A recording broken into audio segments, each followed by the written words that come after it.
So today I'm going to be showing you how to do the functional movement screen. There's going to be 7 tests to this. The first one is going to be the deep squat. So normally you would use a wooden pole or something, but we don't have that, so we're going to be using a broom. You're going to want to hold it above your head, and then you're going to want to go down into a squat, trying to keep the broom or the pole above your head. So you're going to go down to squat and back up. So the second one is going to be the hurdle step.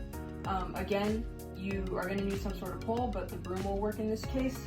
You're going to want to have something to step over. Usually in the lab there's going to be better equipment, but in this case I don't have anything, so we're just going to use an imaginary thing. So you're going to want to have the pole on your shoulders, and you would step up and over, up and over. You want to have hardly any movement in your spine, and make sure that your hip and knees and ankles are aligned when you're doing this. So the third one is the inline lunge. Again, a pole is going to be needed, so you're going to use your broom. You're going to want to hold the pole behind your back like this, in line with your spine, and you're going to go ahead and you're going to step down into a lunge, keeping everything as straight as possible. The next one's going to be shoulder mobility. For this one you're going to need a ruler, but we don't have that. Also, it would be best if someone was with you so they could take the measurements. But for that, you're going to want to put one hand behind and reach the other one over and try to touch your fingers. Usually if there's distance, they're going to measure the length between each fist.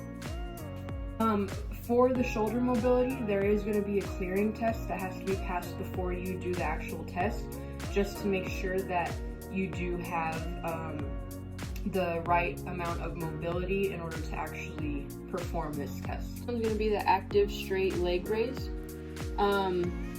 This one would be best if you had a partner, and normally there's going to want to be some sort of pole right here, and you're going to have some sort of wooden beam right here, all for accurate measurements. And you're going to be laying on your back, and one leg's going to be straight, and you're just going to go ahead and raise the leg as high up as possible, and then from there that's when the measurements would be taken. So the second last one is going to be the trunk stability push-up. For this one, you're going to be almost like in a push-up position, except your forearms are going to be on the ground. For men, your thumbs are going to be aligned with your head. For women, your thumbs are going to be aligned with your chin. You're going to push up, making sure that there's no lag between any part of the spine or the body. You want to push up as one unit.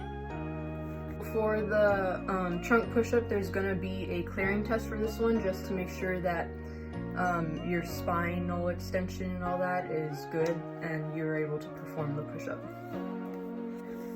And the last one is going to be rotary stability. So for this one, you're going to be on all fours, and you're going to extend the same arm and the same leg out, and then come back in. If you can't do this, then you're going to extend the opposite arm and the opposite leg out and come back in. So this last one requires a clearing test as well, just to make sure that your spinal flexion can be cleared first before performing this movement.